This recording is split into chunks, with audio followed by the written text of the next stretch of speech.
കണ്ടോണ്ടിരിക്കുന്നത് ഞാൻ എന്ത് പറയാമെന്നായിരുന്നു, കണ്ടോണ്ടിരിക്കുന്നത് കേരളത്തിൽ ഹേറ്റേഴ്സ് ഇല്ലാത്ത കോണ്ടന്റ് ക്രിയേറ്റേഴ്സിനെയാണ്. അതെ അതെ, ആരും കാണാത്തതുകൊണ്ട്. അങ്ങനെ പറയാം. അപ്പോൾ ഇപ്പൊ ഞാൻ വന്നതെന്താണെന്നറിയാമോ, ഇപ്പം വന്നിട്ട് ഞാനൊരു വീഡിയോ എടുക്കാൻ വേണ്ടിയിട്ടുണ്ട്. ആ വീഡിയോ എന്ന് പറഞ്ഞാൽ ഫേക്ക് ഫ്രണ്ട്സിനെ പറ്റി പറയാനാണ്. കാര്യം എന്താ പറയുക, നിഷ്കളങ്കമായ മുഖമാണെങ്കിലും ഞങ്ങൾ രണ്ടുപേരും കൂടെ ഇപ്പൊ ഇൻസ്റ്റാഗ്രാമിൽ പോസ്റ്റ് ഇടാനുള്ള വീഡിയോസ് ഒക്കെ എടുക്കുന്നത്. അപ്പോൾ ഞാൻ ഒറ്റയ്ക്കൊരു വീഡിയോ എടുത്തിട്ട് ഒരു റീൽ എടുത്തിട്ട് ഞാൻ പോസ്റ്റ് ചെയ്തു. എന്നിട്ട് ഞാൻ ഇവനെ വിളിച്ച് പറഞ്ഞു, എടാ ഞാൻ ഇതുപോലെ പോസ്റ്റ് ചെയ്തിട്ടുണ്ട്, നീ വന്ന് കമന്റും ചെയ്യണം, സ്റ്റോറി ഇടണം പറഞ്ഞു. ഞാൻ വിളിച്ചു പറഞ്ഞു. എന്നിട്ട് ഇവനത് സ്റ്റോറി കേട്ടു. അതുവരെ ഓക്കെ.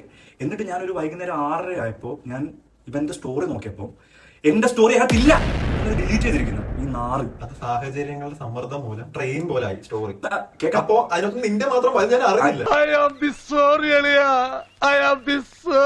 5-6 മണിക്കൂർ മുമ്പിട്ട് ഒരു പെണ്ണിന്റെ സ്റ്റോറി അതവിടെ കിടപ്പുണ്ട്. അതവിടെ ഇട്ടിട്ട് അവൻ എന്റെ സ്റ്റോറി ഡിലീറ്റ് ചെയ്തിട്ട് ആ പെണ്ണിന്റെ സ്റ്റോറി അവൻ ഇട്ടു. കൂടെ റീൽ ചെയ്യുന്നുണ്ട്. ഞാൻ സ്റ്റോറി ഇട്ടില്ലാലും എല്ലാരും കാണൂടാ. അത് ശരിയാ പറഞ്ഞിട്ടില്ല ന്യായമുണ്ട്. അപ്പൊ എന്നാ ശരി, അപ്പം ഇന്നത്തെ വീഡിയോ തീർന്നു.